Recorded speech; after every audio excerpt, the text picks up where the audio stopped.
Yeah, he's a good player. He's a veteran guy. So, he's going to drive. He's going to attack. He's good at it, and he also gives it up. So, he's just another one of their offensive weapons. Played well today. Coach, no ball security is big in the program, but that seemed like to be a problem from the beginning. Just kind of what were you seeing from that aspect early It on? was unacceptable. And, give Ohio State credit, but you can't turn the ball over 14 times on the road and expect to win. Then from the defensive end, especially in the second half, started off really high. What did you see from that side? Very poor performance defensively and on the glass. They didn't miss many shots, and when they did, they got them back. Makes it really hard to win. Fran, you come in here with a four-game winning streak, playing really well. Ohio State had lost 5 by single digits. Does this game speak to what this league is this season? Absolutely.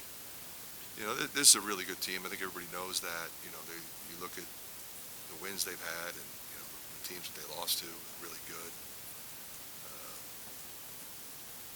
Though they've proven that they can beat people. They've got, like I said, a lot of different weapons. And they've got some depth. It's a really good team. I think Chris does a terrific job. One of the best in our business, without question. Well, what is it like? What is the challenge like for any team preparing in this league when you're probably preaching to your guys, look, they're better than a 5-game losing streak? Is It's not hard. I mean, our guys respect this program and who they have. They know who they have. Yeah, okay, they got some new guys, but you look at their numbers. They speak for themselves. As Ohio State led in the second half, did you sense that there was maybe a rush on offense, a lot of quick shooting and not moving the ball enough? I think that's a fair point. I mean, you want to go, and that's how we play. But the ability to make sure we get a good shot, to make sure we have somebody to get a rebound if we miss. We weren't really playing that well. We cut it to 8 a number of times. Couldn't get that next stop or two that we needed. But we had guys that were, I think, trying to be aggressive,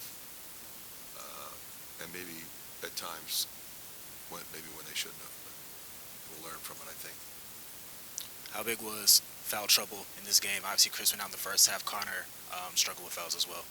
Yeah, Chris missed, I think, the last 4.5 to 5 minutes. But nice to have had him out there. Connor, the fourth one was tough. Two guys going for a rebound. That was tough. But,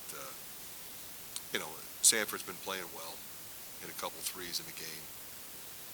So I figured we'd be able to put him in, and he did some good things on offense, struggle on defense.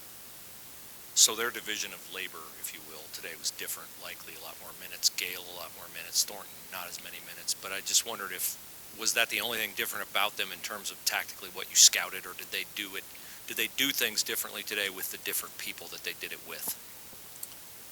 Yeah, I think Chris's system is pretty set.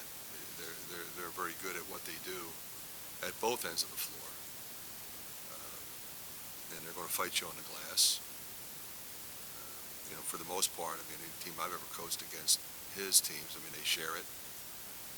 So whoever's in, has an expectation, and they perform well. So, it's not a 5-man team. They proved that. Back to the rebounding point, I believe they were plus 11 in the second half. What was the difference in the first half and the second half where you kind of went into halftime with the lead in the rebounding margin? Yeah,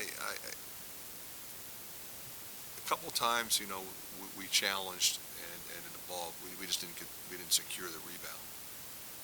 It seemed like that happened multiple times. Give them credit for tracking them down, but 8 offensive rebounds is tough to overcome in one half.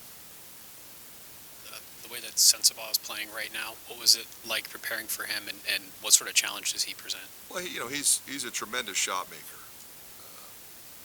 You got to make him play defense, but he scores in a variety of ways, from everywhere. It's not just he's a 3-point shooter, he's a driver.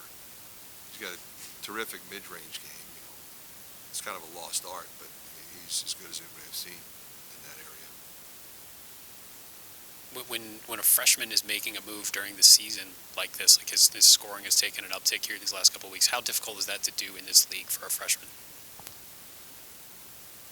Well, we've seen it done before. It's not easy. Uh, he plays with a tremendous amount of confidence. He plays at his pace. And Chris does a good job, I think, going to him and building that confidence in him. And if you see a freshman that's not doing that and has the capability of doing that, that's typically why.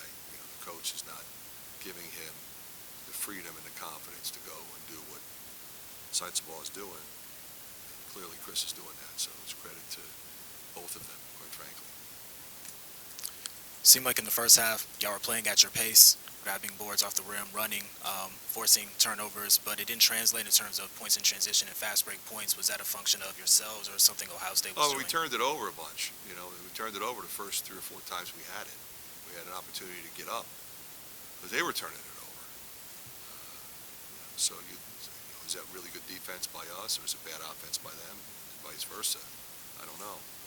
But we had some chances to get a little bit of a lead there. We didn't take advantage of it. Just overall, what was your message to your team after the game? Obviously, it's kind of a up and down week with the postponement and then coming in and losing this game. Yeah, we don't focus on that. That kind of stuff happens. I felt like we're a better team than we played today. Give credit to our opponent and move on to the next one.